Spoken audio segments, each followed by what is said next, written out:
Yo, what's going on, guys? We're back today for another video. It's another Alliance War, so this is war number 4 of Season 23, and I have probably the most unique team that I brought to war. I don't know about ever, but definitely this season and as of recent times. So we got Guardian, Apocalypse, and Sorcerer Supreme. Very oddball squad there. Now, the reason for this team is we got Apocalypse. Just trying to say like 6 things at once. We got Apocalypse here for this Daredevil Hell's Kitchen and also Mole Man. Now, both of those champions love to shrug debuffs, but they cannot shrug debuffs versus my boy Apocalypse here. So we're pretty much just free to parry stun, free to heavy, free to do whatever we want with Apocalypse. We just gotta take it nice and slow. Slow and steady is the game plan here. This is ebb and flow knockdown, so we don't have to worry about him shrugging off or parries. So I've gotten fairly good at fighting this Daredevil. I got his L2 down. The L1 is still a bit jarring. There's just so many components to it, but I think I have it down. Right there, it ain't punish. Here, hit him with a big special 2. Hits pretty hard, but we still have the Fury up. And then we're going to go ahead and knock him down, and yeah. And then so that was what Apocalypse's main purpose for this war was. And then we have a Guardian for a Havoc. I guess I could have brought Warlock, but Guardian, he increases the entire team's block proficiency by, I think it's 1,000 as a 5-star, which is very nice for Apocalypse. Sorcerer Supreme doesn't need it, but it is nice as well. It's just a really solid synergy, man. Guardian's an absolute beast, and it's good to actually use him in war, because, I took this guy to rank 5, and I really haven't had that much use for him yet. So, yeah, being able to use him is great. One of the downsides to using him here, though, is this is ebb and flow knockdown, and when I knock him down with a heavy attack, I'll actually take one of my charges and convert it into an armor up buff, like I did right there, which I don't want to do. So at some point in this fight, I realized I'm like, oh, I'm burning my charges. I should just wait. It doesn't really matter how much damage I'm dealing right now, because we're building him up. The plan is to go for special 3 and then to just drop a really fat special 2. So I don't really need the Fury at the beginning here. But the really nice thing about fighting Havoc with Guardian versus using a robot is, or when it comes to having an armor buff champion, a champion like this versus a robot, is willpower. So you can see I'm pretty much going to stay at a full yellow bar for majority of this fight because his debuffs are constantly on me, and as long as I have an armor up buff, I'm not going to take any damage. So I'm actually just benefiting from the willpower mastery, and it's really, really nice. So I think at this point I realized that I don't need to knock him down right now. I don't need to get the Fury from the ebb and flow. I just need to build up to a special 2. And I'm looking at this and I'm like, all right, 1 special 2 should do the job, but I do need to heavy prior for 2 reasons. For reason number 1 is to knock him down to gain the Fury, but reason number 2 is because you consume an armor up buff when you use your special 2 with Guardian, and if I consume my armor up buff, I am then susceptible to his plasma detonation, and Guardian special 2 does a lot of energy damage, so if you just throw it, you're going to explode from energy damage. I don't know if it would kill me, but I'd rather not risk it. So if you heavy first, you gain 2 armor up buffs, then your special 2 only consumes 1, so then you don't take any of the plasma detonation damage. So yeah, that's what we did there. I actually learned that from you guys on the live stream when I was using Guardian on, I think was it Legs Junior? I think it was. Yeah, when we were doing our Cavalier push. But yeah, so next up here, we're fighting a big bad skill Corvus, man. Honestly, skill Corvus, he's scary to fight, dude. He's low-key scary to fight. I don't like fighting this dude. But with Apocalypse, it's really nice because he cannot shrug off any of our debuffs. So that's great, man.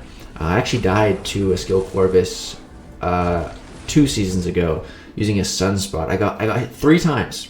3 times, and I died, man, because he crit 3 times in a row. He had guaranteed crits, and he shredded me, man. So this dude got a little bit of PTSD fighting him, and he's skill Corvus. You don't want to mess with skill Corvus, bro. So yeah, he's just a little bit scary, but like I said, with Apocalypse, we just gotta take it nice and slow. It's just gonna be a bit of a long fight. That's fine. This is stubborn, but Apocalypse is also a stubborn attacker, so every time we parry, we are building up those destructible charges, which is really nice. But I am taking a little bit of block damage every now and again, which is fine because this node has, I think I have, yeah, I'm getting the weakness. I think I took it linked. Yeah, that's why. So it has long distance relationship. I think that's what it's called. Where if I stand close to him, I get a weakness debuff on me, and it keeps stacking up, which is fine. It's just free willpower healing again. Willpower, man, one of the best masteries in the game. You can see it just keeps me topped up at that full yellow bar. So this fight and the Guardian fight, you know, it's really nice that willpower just keeping us healed up. And if I do happen to make a mistake, well, if I make a mistake here, I don't know if I could survive. I'm not really boosted very big right now, so if he 5 comboed me, I would definitely be dead because it would crit all 5 hits. If he maybe did a shortened combo, maybe I would survive, but not trying to risk it. But this is my last Apocalypse fight, so it doesn't really matter how much health I come out of here with, as long as we come out of here with the W. But yeah, everything is going really well so far, just taking it nice and slow. We're already about halfway through the timer, 2.5 minutes, but he's almost down. He gets a Fury passive because I got 3 debuffs on me, but that's fine because he's dead. 100 hit combo. And yeah, man, it was pretty nice to use Apocalypse in war, actually. Just fights are a bit slow, but you know, you're just completely under control. So that was the end of my section 1 fights, and then all of a sudden I got tagged and I was like, hey, can you fight this Silver Surfer on node 23? Forgot to assign it. I was like, oh, sure. So going into this Silver Surfer, I was like, you know, we fought this dude a ton during the Summoner Showdown. The first week of the Summoner Showdown, that was definitely the round I did the most fights for it in, most attempts to put up a top time. So I got really used to fighting against Silver Surfer and very comfortable with his animations, with all his special attacks, everything like that. I'm also pretty boosted right now because the next fight that I'm taking is the one that I'm very worried about at this point. So yeah, I made sure to boost up pretty hefty. So yeah, going into this fight, I'm pretty confident. The only thing I really needed to do was this right here, was get him slowed. Now that he's slowed, he cannot evade me, because this does have Mixmaster, so we're chilling now. Now all we gotta look out for is the aggression prowess. As you can see, that is stacking up. But like I said, I'm very comfortable with his special attacks, so I'm really not worried about getting hit by those. So right here, my slow falls off, so I need to refresh it, hit a little bit of a reparry, drop the special 1, and there we go, he is reslowed. So yeah, I just want to keep that slow up for the entire fight because you don't want to get complacent and just forget about the slow, be like, oh yeah, the slow's up, and then you do a combo, then he evades, then he combos you, he throws a special, and well, next thing you know, you're dead. We don't want that to happen, so we got to keep an eye on that slow, make sure we always have one of them up. Pretty sure it slips through my hands at one point, and he does evade. I think it's right here, actually. No, okay, I think it's after this. So I was trying to get my special 3 off to apply a new slow, but we were too slow, and we actually changed to our next blessing. So this is the attack blessing we're in right now. So it does hit pretty hard, 50,000 damage. There's nothing to joke about, but right here he evades, and he kind of caught me off guard there. I was like, wait, what? How did he just evade? I just hit him with a special attack. He shouldn't be able to evade. Like, I don't know, I was a little confused. I was like, oh, okay, that just caught me off guard. I must use a medium attack before the special attack. Alright. But got him reslowed and under control. He's dead, full yellow bar. So one little slip up, but we reacted quick enough that it didn't matter. And yeah, now next up I have this big rank 3 Nick Fury on Footloose and Kinetic Transference. This fight is very scary. I'm going to go ahead and use an invulnerability boost. I actually also requested that we get a Magneto pre-fight on it for just more attack and for passive stuns at first.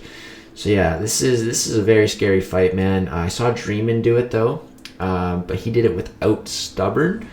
So it was just a little bit different, but I was like, okay, you know, I was watching Dreamin' do it, and I was like, okay, I should be able to do the same. Yeah, he stole it, no problem. So yeah, what we want to do is, again, we want to get him slowed, because once he's slowed, he cannot evade, and we can turn off the unstoppable. So right here, a little bit of stubborn, but that's fine. We created enough of a gap to be able to parry after he took that on his block, so it's okay. The main thing here is to not let him ever throw a special 1, because if you guys know Nick Fury's special 1, he like boom, boom, and then like rains down from, I don't know if it's from like a helicarrier or something, like a ton of hits. And with kinetic transference, if you block all those hits into your block, each one is generating Nick Fury power, and he'll go from a special 1 right to a special 3. It's crazy, but that's why we do have the invulnerability boost, just in case something like that were to happen, we'd be fine.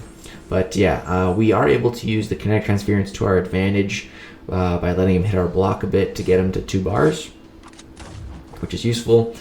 So like you see here, you know, the stubborn comes up every now and again. It's a little bit annoying, but it's not too bad. This fight, you know, again, we just want to take this fight slow and steady. That's the main theme of this war, just going very slow and steady. All 3 of my champions are champions where you play pretty slow with. So this war ended up, I think it's going to be like a 20-minute war for only 7 fights. I've had shorter war videos that were like 11 fights. So yeah, these are just very slow to play champions, but you know, if you play them well and slow, like, it's very safe as well. So everything's going pretty good at this point. Here he goes unblockable, like, oh crap. Throw my special to push him out of unblockable, but the tactical charge fell off right before he got to 20, so then I just recomboed with a special 1. Here, going to take some block damage because we got the regens up. We're going to take that on our block. It's fine. We can easily heal it back. And yeah, we've almost killed the first Nick Fury, but the first Nick Fury is the easy one. Then it gets harder, much harder, because he's become stun immune. So here, I'm just trying to kill him, keep the slow active. And yeah, here he throws special 2. Like, alright, that's fine. Just going to go ahead and block it again so I don't take away my destructible charge. And here I'm looking to kill him. Wait, what am I doing here? I think I wanted to push him to a special 2. Yeah, as I killed him. There we go. So now the first life is gone. He's through a special 2. Perfect. He has like no power right now. And I'm going to throw my special here, because the reason I'm throwing this is to slow him for 1. I could have waited it out a little bit, got him down to 30% and then threw it, but I didn't want to I don't want to have to dex and dance around, waste all my, I don't even have any of the destructible charges right now. So yeah, here we push him to a special 2, and you know, it's going pretty good at this point. You know, we're in the final stretch now. Let's just not screw it up. I just need to get him to a special 2 right there. I didn't have a slow on him, so he was actually able to evade. Scared me a little bit. Here he goes unblockable. It's okay. We're going to push him to 20 tactical charges to trigger a Fury. And yeah, here he gets back to another special 2. He is slowed though, so we'll turn off some of the footloose. I'm like, dude, just throw it, please. I'm getting a little backed up here, but he throws it. We're good. And again, right here, I don't have the slow, so I'm going to throw my special attack first. He's at a special 1 right now. I'm just going to let him hit my block a bit. Here I'm in the power gain stealing phase, so I'm not worried about pushing him to a special 3 because he can't get one from my regular combo hits. And then here he hits my block, gets a special, like, oh crap, let me throw my special. And yeah, 4-minute fight, but we got it. Finished with the full yellow bar. Didn't even need the invulnerability boost, but it was a nice safety net to have up. And man, that fight was stressful. Definitely not an easy one. Again, just nice, slow, steady. And yeah, a dream. And I think you're watching this. Definitely easier without Stubborn, man. As you saw there, Stubborn was a bit of an issue for me. But yeah, next up we have Stealth Spidey on the Rage node. So this fight, I've done it before many times actually, but I've also died to it one time. It was at the very start of the fight. He evaded, and then he one combo, and I was dead. It was very annoying. So now what I like to do on this fight is I like to use a power start 1 and start in the Icon's Blessing phase, which when I use a special in that phase, it applies a slow right off the bat. So I'm not even going to give him the chance to evade one single time in this fight. I'm just going to permanently slow him for this entire fight. He is not allowed to evade. If the slow ever falls off, what I'll do is I'll just parry and then throw the special attack. Or if I'm in Icon's Blessing, I'll just combo it like that, and it applies the slow right away so that he's not able to evade it. So the really only issue now with this fight is him throwing his special attacks. That's really the only issue that I find here. And it's an issue because it's just, honestly, again, a little bit of PTSD in this matchup. I'm just very scared to make one little mistake and to get hit by him, because I know it's going to kill me again. So I'm just playing extremely cautious, trying to bait the special ones out, trying to just keep him slowed. Like, it's really all about the special ones in this fight, man. Just keep spamming the special ones. I'm running 3 out of 5 Mystic Dispersion here. So that's allowing me, when I nullify the Rage Furies, to just keep getting back to 1 bar of power, which is really nice. So yeah, we're just going to keep spamming that. He is healing from willpower, but it's not that much. And once we get some armor breaks going, we're actually hitting the damage cap on all of our hits on the L1. Right here, this was really weird, man. I don't know how that first hit missed. And he was just trying to combo me while I was using my special attack, but it worked out. It was just very odd. I was like, am I gonna get hit right now? Like, please, special one, connect. But it did. And yeah, man, as you can see, we're just chilling at a full yellow bar, and everything's going very well. We're getting there, but again, slow and steady, man. That's the theme of this war. Playing just super slow, very, very, very safe. We are trying to get the Deathless Season for this war. So far, this is the 4th war in, and we are currently Deathless, so that's great. Right here, I get a little bit too much power, so I go to my special 2, but that's fine. It's all good. I'm just going to go ahead and block his special, because again, I'm a little scared here. I don't mind taking a ton of blocked hits when I have the regen up. And again, we finish the fight full yellow bar. Like, that's why Sorcerer Supreme is just so strong, dude. That regen on block is insane, dude. She's so great. Slow and steady and secure and safe, bro.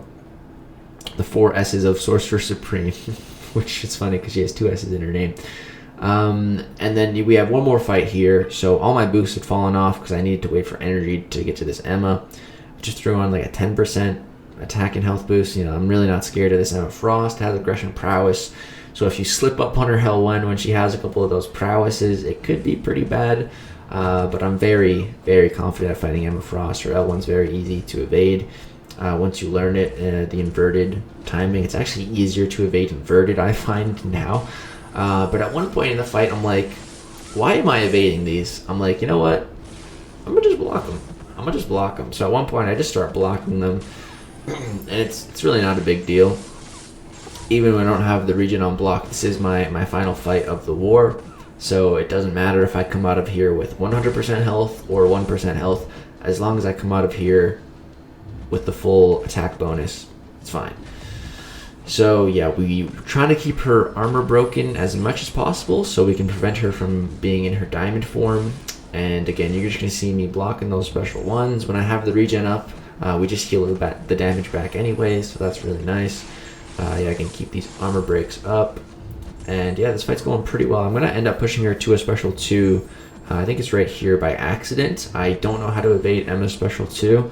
I didn't mean to push her to it, so I'm just going to go ahead and block it. I'm like, alright, it's fine. There's a little bit of block damage, but it's not really a big deal. Going to go for a special 3 here. I think I still was in the attack phase, so it's going to apply an armor break turn. It's going to deal some pretty good damage. But it should just kill her. Sorcerer Supreme's L3 hits tremendously hard. And yeah, there's Emma Frost dead. So there's my war done. We didn't die, which is pretty cool. We also didn't use a single item, and our champions are looking pretty healthy. It was a pretty solid war. And yeah, we also actually ended up winning. So we ended up dying only 8 times, which is a little bit higher than what we've been seeing. Definitely not our best performance, but not bad by any means. And our opponents died 23 times. They were winning at one point, but we did have more explored. But yeah, that's going to do it for this war. Here's my stats if you want to take a look. We're now 23 fights in this season and 0 deaths so far, which is great. Again, my only goal for this season, I don't care how many fights I get, don't care if I get boss fights.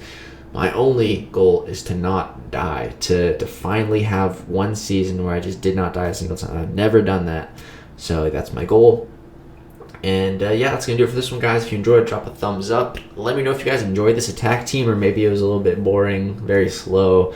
But yeah, if there's any other attack teams you guys want to see, let me know. If there's a specific champion you want to see me bring to war, maybe I can make it happen. We'll see. But yeah, that's going to do it. Thank you guys so much for watching. Peace out. Oh, actually, one more thing. I almost forgot. We also got this cool card over here. Taters made it. We got the gold card for this war, so that's the second most power rating for this Alliance war. Yeah, it's Guardian, looking awesome. So yeah.